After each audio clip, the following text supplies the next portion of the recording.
Como ya los hermanos saben, buscando la dirección del Señor, tomamos la decisión con los hermanos que estamos, podríamos decir, en el liderazgo, poder comenzar con un tiempo de Ageo, el libro de Ageo.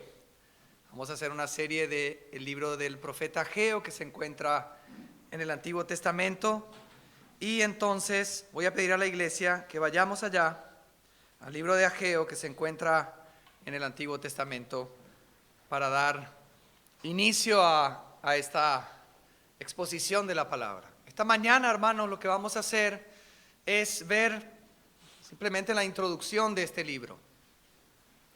Para dar una introducción es importante reconocer lo que nuestro amado Señor Jesús dijo también a sus discípulos. En el Evangelio de Juan, al capítulo 15, ustedes recuerdan las palabras del Señor Jesús que dijo a sus discípulos: yo ya no les llamo más siervos. ¿Cómo les llamó? Amigos. ¿Y por qué les llamo amigos? Porque todo aquello que he oído de mi Padre, yo les he dado a conocer. Porque un siervo no sabe la voluntad del Padre, pero los amigos sí. Así que, hermanos, nosotros, si hoy somos la iglesia del Señor, creyentes en Jesucristo, también debemos considerarnos amigos del Señor. Y como amigos es importante que podamos entender qué está en el corazón del Padre. Porque el Señor Jesús no solamente se lo dijo a sus discípulos, como también en el capítulo 17 Él oraba por ellos, pero no solo por ellos, sino también Él oraba por los que habían de creer por medio de la palabra de ellos, o sea, la iglesia. Por ende, Jesús, cuando habla de esta amistad, se está refiriendo también a la iglesia. Y la iglesia, si se considera amiga del Señor Jesús, íntimo del Señor Jesús, tiene que entender, por ende, la voluntad del Padre, lo que está en el corazón del Padre, porque eso es lo que hace que seamos amigos. ¿Y qué está en el corazón del Padre? ¿Qué es lo que Jesús reveló a sus discípulos, a sus apóstoles y que nos dejó revelado en las Escrituras? Bueno, en el corazón del Padre hay algo que es, podríamos decir, el motor, la causa del por qué existimos. Lo que está en el corazón del Padre tiene que ver con lo que cantábamos esta mañana. O sea, es edificar una casa para sí mismo. Lo que está en el corazón del Padre es una edificación. En el corazón del Padre existe el deseo de edificar para sí mismo una casa. Pero esa casa tiene como propósito que pueda contener a Dios, expresar a Dios, dar a conocer a Dios.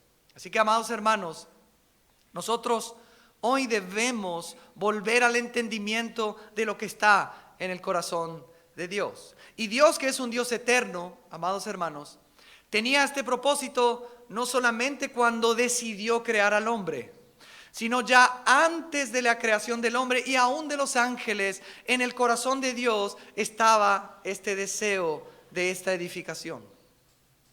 Tú y yo ya estábamos en el corazón de Dios aún antes del inicio de los tiempos. Eso lo dice Pablo en 2 de Timoteo y también lo dice en Tito capítulo 1.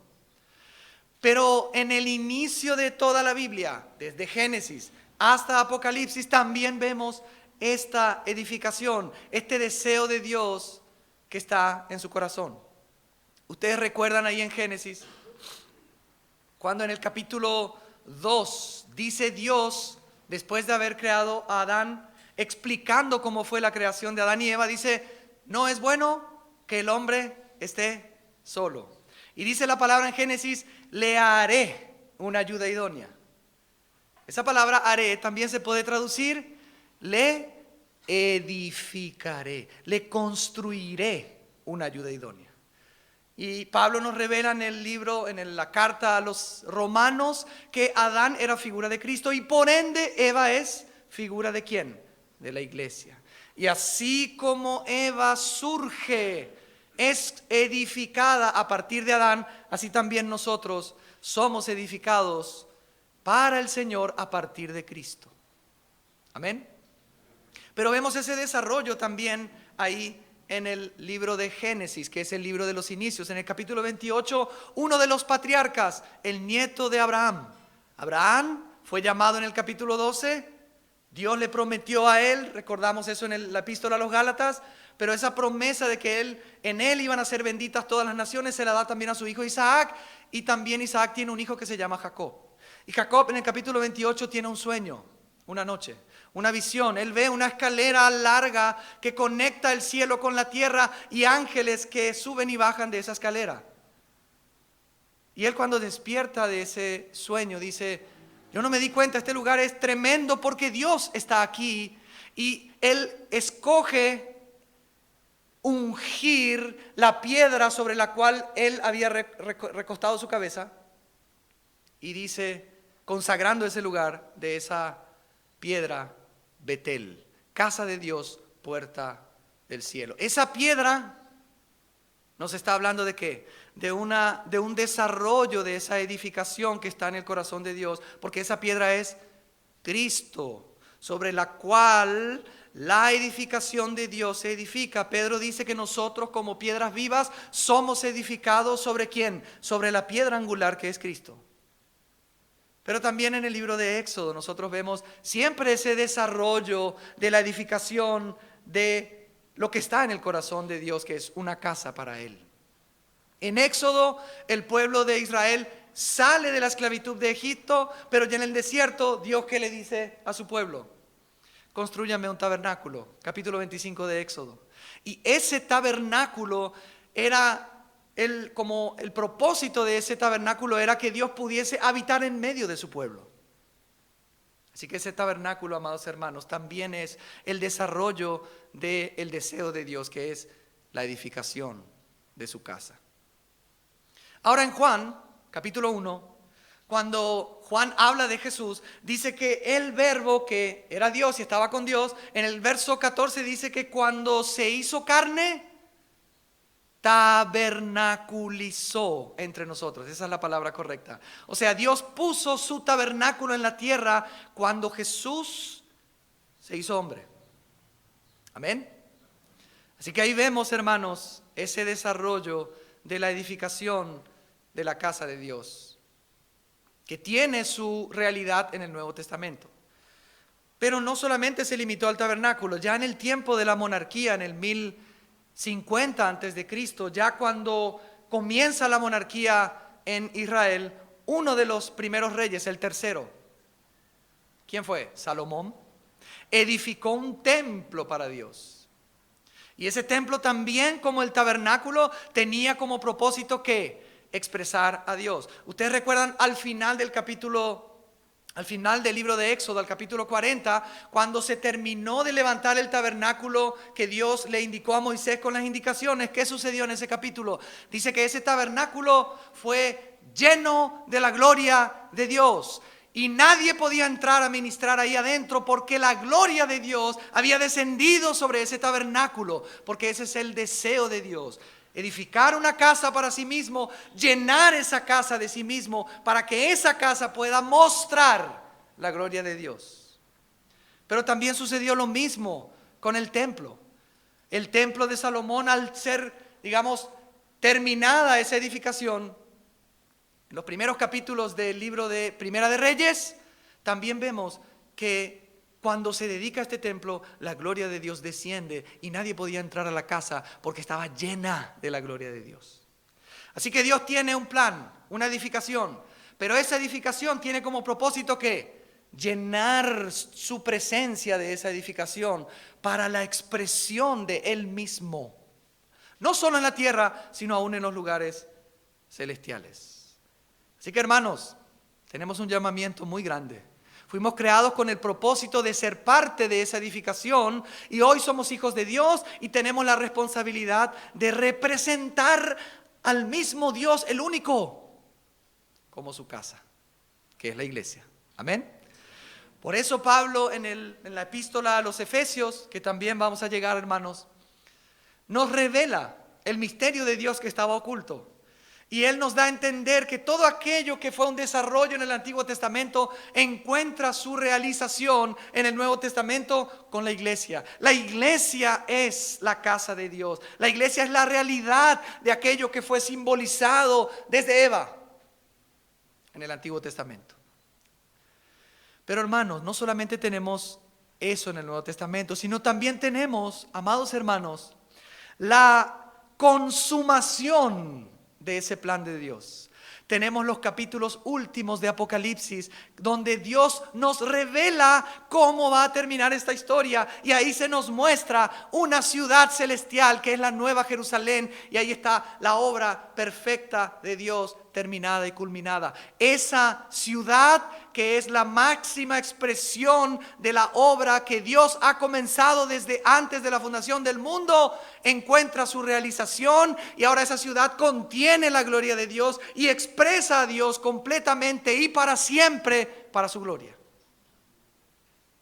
Dios tiene un plan. Dios tiene en su corazón un propósito.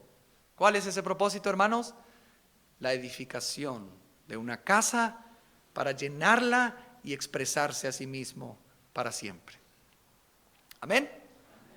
Ahora, hermanos, esta edificación se lleva a cabo en medio de una guerra.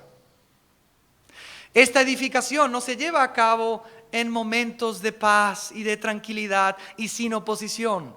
Esta edificación, que es el plan de Dios, se lleva a cabo en medio de una guerra. Ustedes recuerdan el primer versículo de Génesis. ¿Qué dice Génesis 1:1? A ver, en el principio creó Dios los cielos y la tierra. ¿Y saben qué dice el versículo 2 acerca de la tierra que Dios había creado en el verso 1? Desordenada y vacía estaba la tierra que Dios había creado. Hermanos, Dios es un Dios de orden. No puede crear algo desordenado. Lo más probable es que entre el versículo 1 y el versículo 2 se manifestó el querubín Satanás, Lucifer, y se rebeló contra Dios, y por ende en aquella creación perfecta que Dios había hecho, ahora había un desorden. Por ende Dios va a quitar a Satanás, no directamente, no lo va a echar directamente, porque Satanás, aunque es poderoso, porque Satanás es poderoso, es una criatura. Y mayor es el que está en nosotros que el que está en el mundo. Así que Dios no lo va a echar directamente, y Dios crea un ser aún inferior en gloria a Satanás, y a través de ese ser que es el hombre va a expulsar a Satanás, y vemos que Satanás será echado en el lago de fuego para siempre en Apocalipsis. Por ende, hermanos, esta edificación que tiene como propósito llenar la gloria, llenarse de Dios para la gloria de Dios, tiene como fin expulsar, echar, reprender definitivamente a Satanás. Y nosotros estamos involucrados en ese llamamiento supremo. Así que la edificación de Dios es en medio de una guerra. Amén, hermanos. Muy bien, habiendo hecho esta introducción, ahora podemos empezar a leer Ageo. Vamos a leer apenas 4 versículos esta mañana. Hermanos, Ageo, tanto como Zacarías y Malaquías, son los 3 últimos libros del Antiguo Testamento, llamados en la sección de los profetas menores. Y estos 3 profetas tienen un tiempo histórico. El tiempo es el tiempo del post-exilio. Hoy vamos a ver un poco de historia. A mí me encanta la historia, hermanos. Así que vamos a ver un poquito de historia, hermanos. Estos profetas hablan en un tiempo donde ya los judíos habían regresado del cautiverio de Babilonia. Por ende son los profetas del post-exilio. ¿Sí? ¿Amén? Muy bien. Vamos a ver Ageo, capítulo 1, los primeros 4 versos. Dice así la palabra del Señor.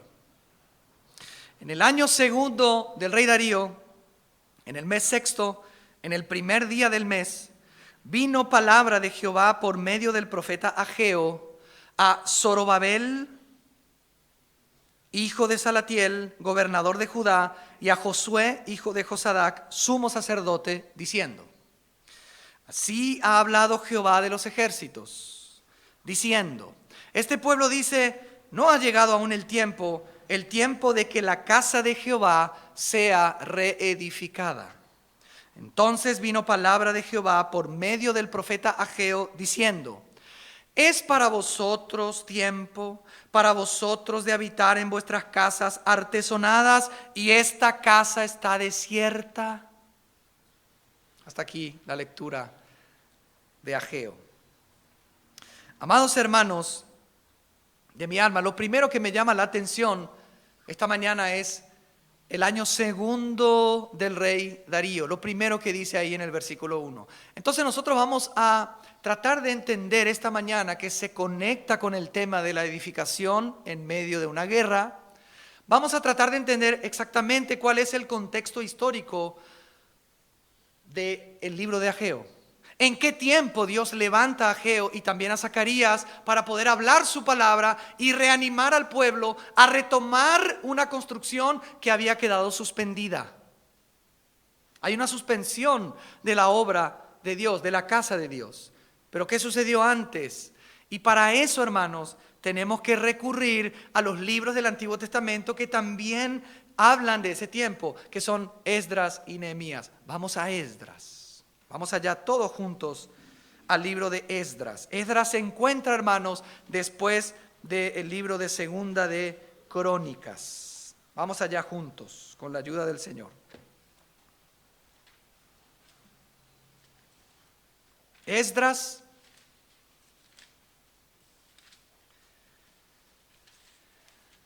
los primeros capítulos de Esdras nos hablan de esta edificación de la casa de Dios en este tiempo particular. Vamos a ver, hermanos, lo que encontramos en los primeros versos de Esdras. ¿Qué es lo que encontramos aquí? Tanto al final de Segunda de Crónicas, capítulo 36, como al comienzo de Esdras, encontramos un edicto. ¿Tenemos todos, hermanos, ahí? Esdras, capítulo 1. Encontramos el decreto de Ciro, que era rey de Persia. Y miren lo que dice el decreto de Ciro. En el primer año de Ciro, rey de Persia, para que se cumpliese la palabra de Jehová por boca de Jeremías, despertó Jehová el espíritu de Ciro, rey de Persia, el cual hizo pregonar de palabra y también por escrito por todo su reino, diciendo: así ha dicho Ciro, rey de Persia, Jehová, el Dios de los cielos, me ha dado todos los reinos de la tierra y me ha mandado que le edifique casa en Jerusalén, que está en Judá. Quien haya entre vosotros de su pueblo, sea Dios con él y suba a Jerusalén, que está en Judá, y edifique la casa a Jehová, Dios de Israel. Él es el Dios, el cual está en Jerusalén. Hermanos, este edicto de un rey persiano del imperio Persia tiene un tiempo, y ese tiempo es exactamente el año 536 antes de Cristo. Pero ¿qué sucedió antes? Nosotros recordamos, hermanos, y vamos a hacer un viaje ahora. Vengan conmigo y vayamos hacia atrás. Si podemos tener la máquina del tiempo, ¿verdad? Y vayamos hacia atrás y vamos a ver lo que sucedió desde que el Señor libera a su pueblo del país y del imperio egipcio. Estamos en el año 1450 más o menos antes de Cristo. Dios envía a Moisés a liberar a su pueblo Israel del país de Egipto. Lo quita de ese lugar por 40 años, recorren el desierto y entonces ya en el tiempo de Josué entran a la tierra prometida, conquistan la tierra prometida y por un tiempo más o menos de 350 años están los jueces, los caudillos, reinando ya en la tierra de Canaán. ¿Me siguen? ¿Me están siguiendo? Pero ¿qué sucedió? El último de los jueces, que era Samuel, experimenta algo en 1 Samuel capítulo 8 y el pueblo le pide a Samuel algo. Queremos un rey. Así como las demás naciones, también nosotros queremos un rey. ¿Qué hizo Samuel? ¿Se puso feliz? Sí, dijo, qué bueno, vamos a tener un rey. No, Samuel se enojó, se entristeció y Dios le dijo a Samuel: no te enojes. No te rechazaron a ti, me rechazaron a mí. Le vamos a dar un rey, pero le vas a explicar lo que va a hacer el rey. Y entonces empieza el tiempo de la monarquía O sea, de ese gobierno unificado donde iba a haber un rey que iba a representar el gobierno de Dios. Eso sucedió en el 1050 antes de Cristo. El primer rey, ¿quién fue? Saúl. ¿Cuánto tiempo reinó? 40 años. Pero Dios lo desechó porque fue desobediente, no representó fielmente al Señor y levantó un hombre según su corazón. ¿Quién fue el segundo rey? David. Según el corazón de Dios. ¿Cuántos años reinó David? 40 años. Y David tuvo un hijo, y ese hijo también fue rey en Jerusalén. ¿Cómo se llamaba su hijo? Salomón. ¿Cuántos años reinó? 40 años. Ahora, hermanos, en el tiempo de Salomón, donde se edifica la casa del Señor, sucedió algo particular. Él asume el reinado en el 970 antes de Cristo. Reina 40 años y en el 930 antes de Cristo sucede ¿qué cosa en el reino unificado de Israel? Sucede la división del reino. Salomón tenía un hijo que se llamaba Roboam, y Roboam, por algunas cuestiones, queda como el rey del reino del sur con 2 tribus, la tribu de Benjamín y la tribu de Judá. Y el reino del norte tiene 10 tribus con en cabeza Jeroboam, que no era de la línea de David. Esto fue un juicio de Dios por causa de la idolatría de Salomón. Así que el reino a partir del 930, el reino unificado de Israel se divide en 2. El reino del norte, ¿cuál era la capital del reino del norte? Samaria. Y el reino del sur, ¿cuál era la capital del reino del sur? Jerusalén. Hermanos, todos los reyes del norte, 20 reyes tuvo el reino del norte, malignos, malvados, idólatras, apartaron al pueblo de Dios de el consejo de Dios. Y entonces, en el año 722 antes de Cristo, el imperio asirio conquista el reino del norte y los lleva cautivos. Pero el reino del sur tuvo algunos de los reyes que también fueron 20, algunos de los reyes como 8 reyes buenos. Por ende duró un poco más de tiempo, por amor a David, por amor a la casa de David. Pero en el año 586 antes de Cristo, más o menos 150 años después de la conquista del reino del norte, también el reino del sur es conquistado. Ya no por los asirios, sino por ¿quién? Por los babilónicos. El reino de Babilonia encabezado por Nabucodonosor. Hermanos, Nabucodonosor conquistó definitivamente el reino del sur en 3 ocasiones. Y la primera vez que él lleva cautivos a judíos a Babilonia fue en el año 606. Hasta el año 586, donde se lleva completamente a la mayoría de los judíos a Babilonia. Desde el 606, si ustedes hacen el cálculo, hasta el año 536, ¿cuántos años pasan exactamente? 606, 536. 70 años. Eso había profetizado Jeremías. Jeremías había profetizado en el capítulo 25 de su libro que su pueblo, el pueblo de Israel, iba a estar en Babilonia 70 años. Hermanos, Dios tuvo que juzgar con mano muy dura a su pueblo, porque su pueblo que Él había escogido para que sea la expresión de Él mismo en toda la tierra, se había apartado de Él, y por ende Dios tuvo que usar a naciones paganas de otros imperios para llevarlos cautivos, y por 70 años estuvieron en disciplina. Así que llegamos al libro de Esdras y está el edicto ya del rey de Persia. Cayó Babilonia, comienza Persia, y Dios despierta el espíritu de Ciro, el rey de Persia, y hace regresar a los cautivos después de 70 años. ¿Amén? ¿Me están siguiendo? Ya vamos, hermanos, ya vamos a aterrizar. Capítulo 2 de Esdras.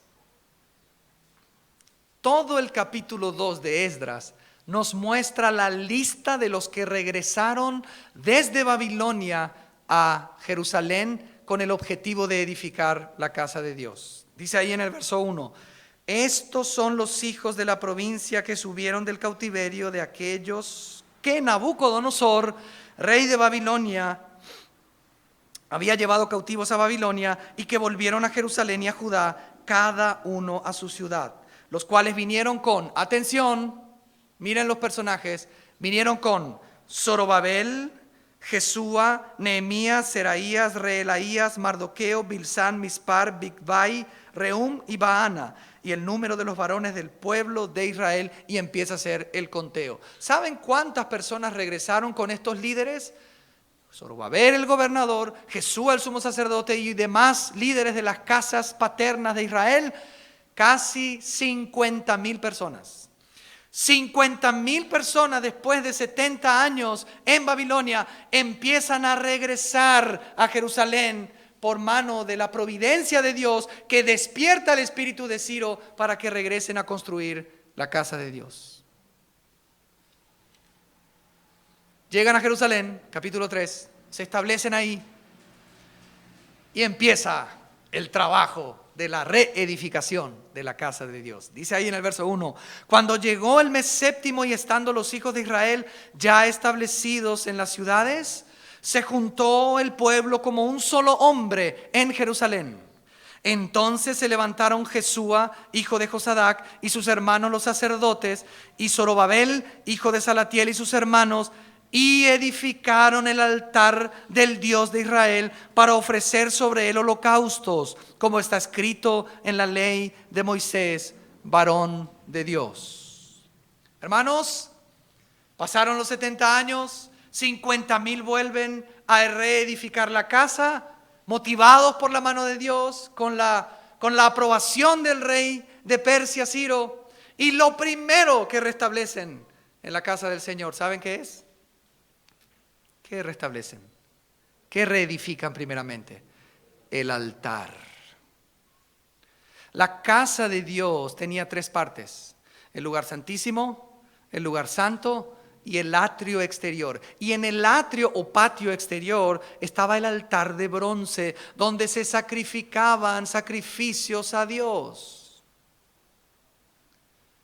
Amado hermano, amada hermana, si queremos involucrarnos en esta causa de Dios, que es la edificación de su casa, primero tenemos que restablecer, reedificar el altar de Dios. Y el altar nos habla de consagración. En este altar que fue restablecido, se restableció y se reedificó y se puso bien firme para que los sacrificios fuesen sacrificios de holocaustos. Y la característica de los sacrificios que son holocaustos es que todo lo que se pone sobre el altar se quema. No queda nada para los sacerdotes y nada para los levitas. Cuando habían diferentes sacrificios, algunos sacrificios quedaban para los sacerdotes. Parte de lo que se ofrecía se dejaban los sacerdotes para ellos. Pero cuando era holocausto, nada, todo era para Dios. Bueno, a veces queremos involucrarnos en la edificación de la casa del Señor, pero no queremos ponernos sobre el altar. O queremos poner parte de nuestro tiempo, de nuestros dones sobre el altar, no todo. Hermanos, si queremos ser efectivos en este llamamiento que el Señor nos está haciendo a la edificación de su casa, debemos seguir la indicación que Pablo dice en Romanos capítulo 12, que dice: os ruego por las misericordias de Dios que os presentéis como un sacrificio vivo. Hermano y hermana, el Señor te llama a consagrar todo lo tuyo, a quemar todo lo tuyo sobre el altar para que podamos ser efectivos en la edificación de la casa del Señor. ¿Y eso qué significa? ¿Que voy a dejar mi familia, voy a dejar mi trabajo? No, algunos sí, pero no todos. Pero todos estamos llamados a que todo lo que somos y tenemos, que es lo que hemos recibido de Dios, lo podamos consagrar a Dios. No tengas miedo, hermano y hermana, de poner todo sobre el altar, porque Dios lo que requiere de nosotros es todo, porque Él nos dio la vida, Él nos dio los dones, Él nos dio la salvación, Él nos dio los recursos que tenemos, y Él requiere eso de nosotros para su edificación. A veces queremos meternos en la casa de Dios, edificar la casa de Dios, pero no hemos establecido el altar. No hemos consagrado todo lo nuestro. No, voy a estar un domingo al mes, voy a ir. Los martes voy a ir, los domingos no, porque los domingos hay mucha gente y no me gusta mucha gente. Sí, voy a ofrendar, pero no voy a ofrendar siempre. Voy a servir al Señor, pero no voy a servir un día a la semana. Que el Señor nos ayude, ¿verdad? A que podamos consagrar todo nuestro ser para la edificación de la casa del Señor. ¿Qué sucedió en el verso 8 del capítulo 3? En el año segundo de su venida a la casa de Dios en Jerusalén, en el mes segundo, comenzaron Zorobabel, hijo de Salatiel, Jesúa, hijo de Josadac, y los otros sus hermanos, los sacerdotes y los levitas, y todos los que habían venido de la cautividad a Jerusalén, y pusieron a los levitas de 20 años arriba para que activasen la obra de la casa de Jehová. Jesúa también, sus hijos y sus hermanos, Cadmiel y sus hijos, hijos de Judá, como un solo hombre, asistían para activar a los que hacían la obra en la casa de Dios, junto con los hijos de Enadad, sus hijos y sus hermanos levitas. Y cuando los albañiles del templo de Jehová echaban los cimientos, pusieron a los sacerdotes vestidos de sus ropas y con trompetas, y a los levitas, hijos de Asaf, con címbalos, para que alabasen a Jehová según la ordenanza de David, rey de Israel. Ya se reedificó el altar y ahora comienzan los líderes principalmente a involucrarse en la obra para activar a todo el pueblo para que puedan comenzar a echar los cimientos de la casa. No se comienza por el techo, se comienza por los cimientos. Cuán importante es que entendamos que esa piedra que Jacob ungió representa a la persona y a la obra de Cristo, que es el fundamento de esta casa. Jesús le dijo a Pedro: tú eres Pedro, y sobre esta roca grande edificaré mi iglesia. Y Jesús le agregó algo: y las puertas del Hades no prevalecerán contra ella. Yo voy a edificar mi iglesia, yo soy la piedra sobre la cual está edificada mi iglesia, y va a ser en medio de una guerra. Amén, hermanos. Primero el altar y ahora los cimientos. Y los líderes. Qué bueno que la lideranza está involucrada en el trabajo. No solamente que digan que hay que trabajar, sino que trabajemos nosotros primero, y por medio de la acción del Espíritu Santo, que es el que impulsa, despierta y motiva, todos podamos estar involucrados en el trabajo de edificarle al Señor una casa. Amén. Hermanos, cuán importante fue la epístola a los Gálatas para la iglesia. ¿Fue de bendición? Fue de bendición para muchos. ¿Qué habla de la epístola a los Gálatas? Fundamento, cimiento, la obra perfecta de Cristo, el evangelio puro. Eso es importante perseverar. ¿Cuál era la doctrina de los apóstoles de los primeros tiempos de la iglesia? Ellos perseveraban en la doctrina de los apóstoles, y esa doctrina era acerca de Cristo. Tenemos que tener claridad acerca de Cristo y su obra, su doble naturaleza, su muerte sustitutiva. El evangelio puro es necesario entenderlo, porque de otra manera no estamos poniendo el cimiento sobre la casa. Amén. Muy bien, ya tenemos el cimiento. La edificación avanza. Capítulo 4, verso 1.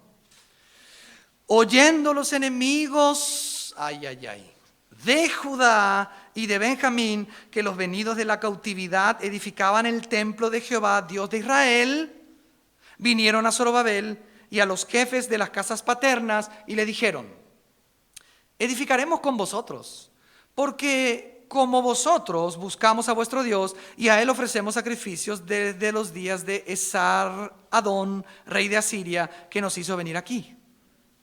Hermanos, ¿qué sucedió? Empieza la edificación, ya los cimientos están puestos, ya hay alabanza, ya todo el pueblo está motivado. ¿Y quiénes se levantaron? Los enemigos. ¿Saben, hermanos, que nuestros enemigos siguen a el archienemigo de la iglesia, que es Satanás. Y nuestros enemigos son muy astutos. En Efesios capítulo 4, Pablo dice que hay hombres que planean, tienen estratagemas, artimañas del error. Hermanos, no seamos, podríamos decir, ingenuos, ilusos, pensando que no se va a levantar oposición y pensando que Satanás se va a manifestar claramente como Satanás. No. Estos enemigos que se levantaron eran personas que en el 722, cuando el rey de Asiria había conquistado el reino del norte y quedó vacía esa población, llenó de gente de diferentes naciones y los llenó, los trajo ahí para que se establezcan. Y estos se casaron con los judíos y de ahí vienen ¿quiénes? Los samaritanos, que fueron un dolor de cabeza para el pueblo de Israel siempre. Estos tenían una característica, estos enemigos que vivían ahí. ¿Saben cuál era la característica de ellos? Ellos adoraban a ídolos, pero adoraban también a Jehová. Ellos sacrificaban a los ídolos, pero sacrificaban también al Dios de Israel. Entonces, cuando se comienza la edificación, estos paganos idólatras que no conocían al Dios y no buscaban al Dios de Israel según sus ordenanzas, van y le dicen al pueblo: qué lindo, qué bueno que están edificando acá una iglesia. Estoy re contento. Digo iglesia, atención, porque ya lo estamos aplicando en nuestro tiempo. Vamos a trabajar juntos. Nosotros también creemos en este Dios que ustedes creen. Nosotros también queremos trabajar. Nosotros también a Él le adoramos. Nosotros también a Él le ofrecemos cosas. Todos somos hijos de Dios. Hay un solo Dios y los diferentes caminos nos llevan a ese mismo Dios. Algunos lo llaman de otra manera, otros de otra manera. Pero en realidad todos somos parte de un mismo Dios. Es un ataque de Satanás, sutil, engañoso.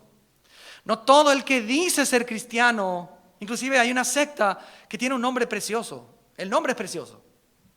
Pero son hijos del diablo y están enceguecidos. Y oramos para que abran sus ojos. Se llama la Iglesia de los Santos de los Últimos Tiempos. Espectacular el nombre. Pero es otro espíritu. Es un espíritu engañoso. No están en el mismo espíritu. No reconocen a nuestro Dios. No tienen el evangelio puro. Y no pueden edificar con nosotros la casa de Dios. Amén.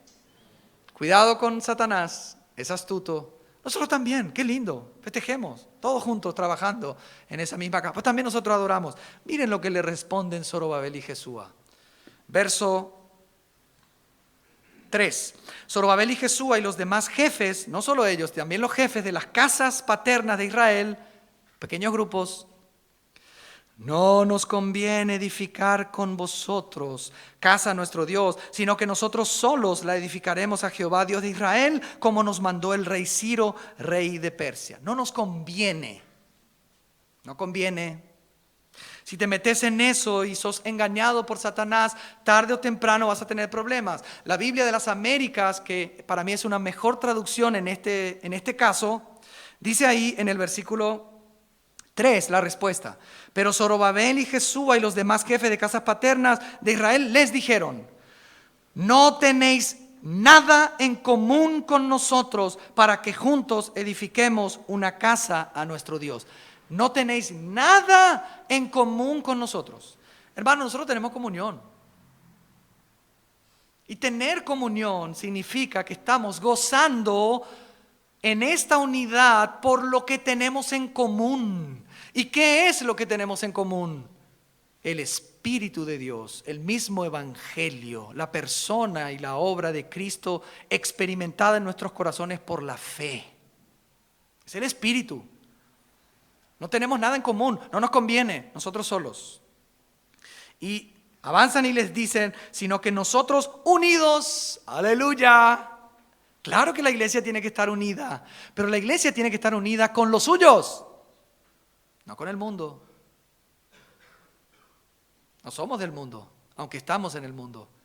Y amamos a las personas perdidas. Pero unidos entre nosotros hemos sido llamados a la edificación de la casa. No confundamos las cosas, no mezclemos las cosas. Esa es una obra de Satanás. Es una obra del anticristo y del espíritu del anticristo. En Apocalipsis 16 dice que salió un espíritu en la sexta copa, iba a los reyes de la tierra para unirlos para la batalla contra el Señor. Ese eclecticismo, esa mezcla, ese ecumenismo que no se basa en Cristo y en su palabra es de Satanás. Nosotros unidos la edificaremos, Dios de Israel, como nos ordenó el rey de Ciro, rey de Persia. Bueno, cambiaron de táctica.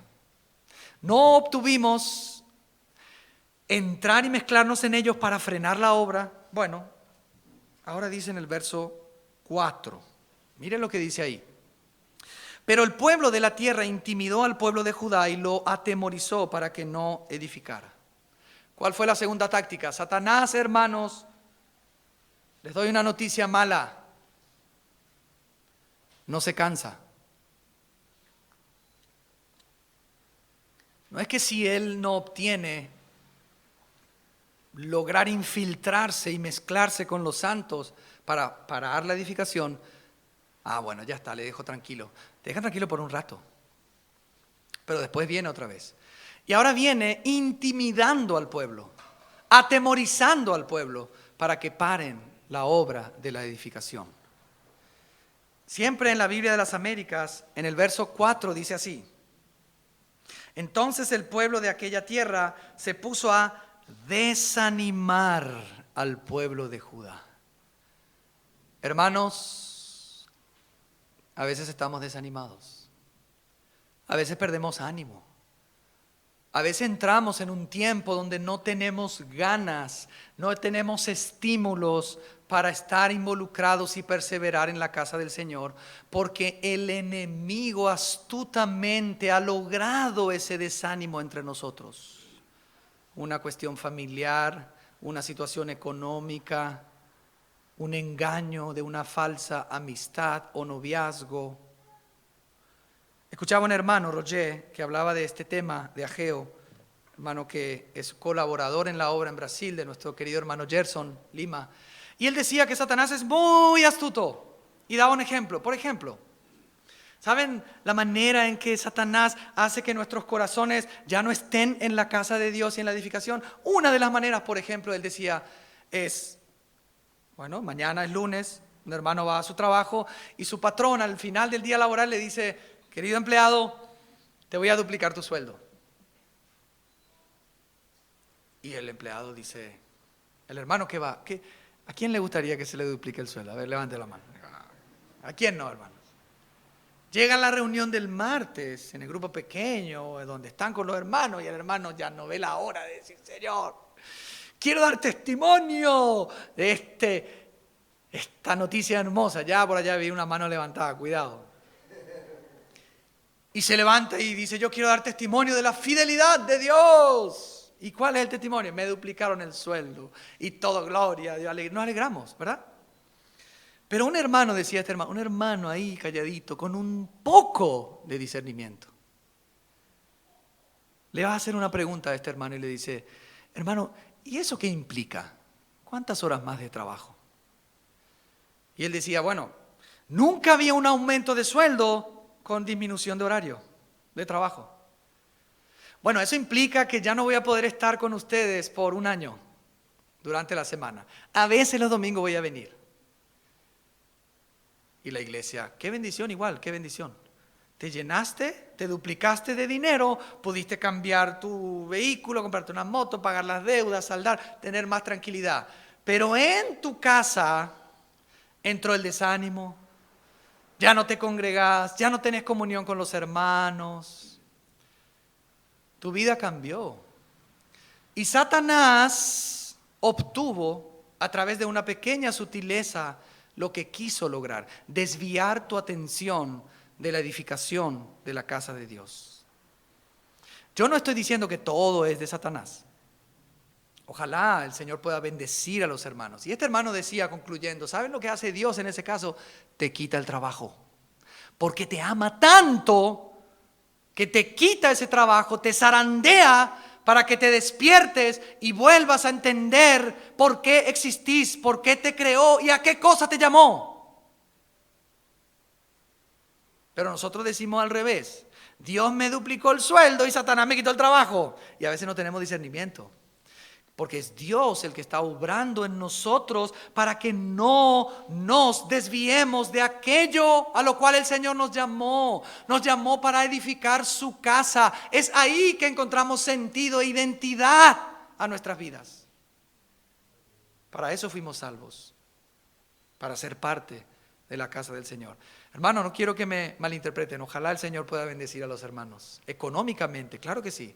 Pero que esa prueba no nos desvíe. A veces, hermano, tenemos capaz crisis laborales. Y el patrón nos da, bueno, hoy no venga a trabajar. Igual nos vamos, igual. No es que aprovechamos ese tiempo para estar con la familia, leer las escrituras, retomar el culto familiar. Igual, porque nos da, eso nos da vida. Porque estamos tan acostumbrados a estar sin estar, porque ya no estás, ya no late tu corazón como antes por el Señor. Ya no te emocionás por el Señor como antes. Ya no orás, ya no venís a las reuniones de oración. Antes venías y orabas. Antes compartías la palabra a tus vecinos, a tus parientes. Pero ahora ya no. Cuidado porque el enemigo es muy astuto, hermanos, y utiliza varias técnicas para que nuestro corazón ya no esté involucrado en la edificación de su casa. Desánimo. A veces hay cuestiones difíciles en la familia y el enemigo quiere utilizar eso para desanimarte. Pero no te desanimes, hermano. No tengas temor de buscar primeramente el reino de Dios y su justicia, porque todo lo demás, amados hermanos, nos será dado. Nos será dado todas esas añadiduras.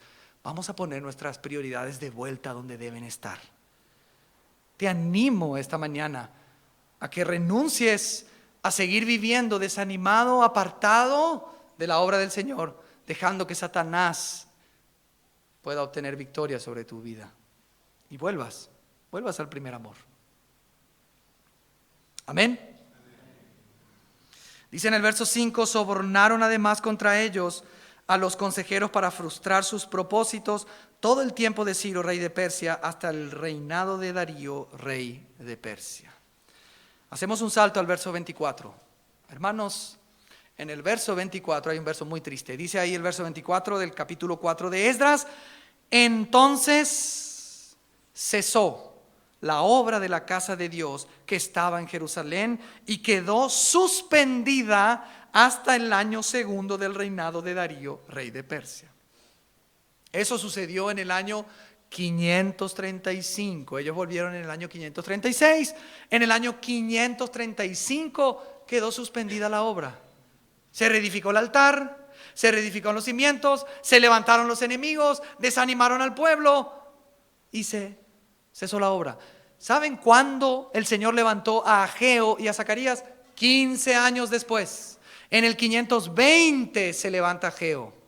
Y en el capítulo 5 nosotros vemos que profetizaron Ageo y Zacarías, hijo de Iddo, ambos profetas a los judíos que estaban en Judá y en Jerusalén, en el nombre del Dios de Israel, quien estaba sobre ellos. O sea que, hermanos, pasaron 15 años donde la casa quedó abandonada. Qué triste ver una edificación, una construcción que terminó y no se pudo concluir. Quedó suspendida. Hermanos, yo te animo esta mañana a que si te rendiste a la oposición que se levantó en tu casa contra tu vida porque te involucraste en la obra de Dios, que no desistas y que vuelvas hoy a edificar e involucrarte en la edificación de la casa del Señor. Ese es el mensaje de Ageo. Ageo va a hablarnos en estos domingos y el Espíritu de Dios nos va a hablar para que volvamos a poner nuestro corazón no en nuestras casas artesonadas mientras su casa está desierta. No a estar, pero no estando. El Señor nos llama y nos va a llamar en estos días a que volvamos todos por el Espíritu y por la voz profética de Dios y su palabra, a que podamos involucrarnos y no podamos vivir de lindos recuerdos. ¿Te acordás, hermano, hace 10 años? Uy, cómo nos íbamos de acá para allá y predicábamos y hacíamos y veníamos y orábamos y predicamos y la iglesia creció y esto acá y se fundó aquí y la iglesia y la familia se restauró y echamos fuera demonios y sanamos enfermos. ¿O no lo hicimos? Sí, lo hicimos. Yo doy testimonio de eso. Hemos predicado el evangelio, hemos llevado a Cristo a muchas almas. Hemos visto la gloria de Dios manifestarse en familias restauradas, hijos que pasaron por las aguas del bautismo, personas que estaban dormidas y se despertaron y sirvieron al Señor. Pero también es cierto que hoy aquellos que estaban ya no están sirviendo al Señor. Han dejado que sus corazones se desvíen en cosas buenas, trabajo, familia, cosas que son necesarias, pero se volvieron ídolos en sus corazones. El apóstol Juan termina su primera epístola, el capítulo 5, diciendo: hijitos, guardaos de los ídolos. Nosotros tenemos ídolos en nuestros corazones. Y qué bueno que tengamos comunión entre los hermanos y confesemos: hermano, este es mi ídolo. ¿Cuál, hermano? Instagram, Facebook, mi moto, mi sábado de Lexa, mi fútbol de los miércoles, mi hijo, mi hija, mi esposa, mi trabajo. Todas cosas no son pecado, son todas cosas que también hacemos nosotros, pero que robaron el corazón y apagaron el entusiasmo que teníamos al comienzo por el Señor. Vuelve a Cristo, vuelve a la edificación, vuelve a eso que el Señor te llamó. Porque el Señor no le agrada que estemos preocupados en nuestras casas artesonadas mientras su casa está desierta. Este pueblo dice: no es tiempo. ¿Cómo que no es tiempo, hermano? Es tiempo de seguir. Dios no para y Dios quiere terminar aquello que ha comenzado. Amén. ¿Cuántos queremos volver? Amén. Vamos a dar fin esta mañana al mensaje leyendo el Evangelio de Marcos al capítulo 13.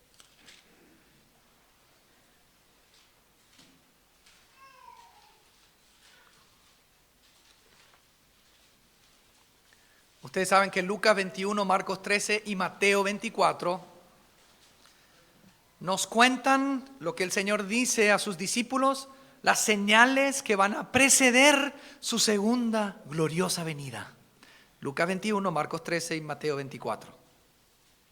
Y al culminar, hermanos, la venida, las señales de este discurso que el Señor da, en el verso 34, Jesús da una comparación, hace una pequeña parábola. Y miren lo que dice el Señor. Bueno, voy a leer a partir del verso 32 para que entendamos mejor. Hablando de su segunda y gloriosa venida, dice: pero de aquel día y de la hora nadie sabe, ni aun los ángeles que están en el cielo, ni el Hijo, sino el Padre. Verso 33. Mirad, velad y orad, porque no sabéis cuándo será el tiempo. Verso 34. Es como el hombre que yéndose lejos dejó su casa y dio autoridad a sus siervos y a cada uno su obra, y al portero mandó que velase. Velad pues, porque no sabéis cuándo vendrá el Señor de la casa, si al anochecer o a la medianoche o al canto del gallo o a la mañana, para que cuando venga de repente no os halle durmiendo. Amado hermano y hermana, si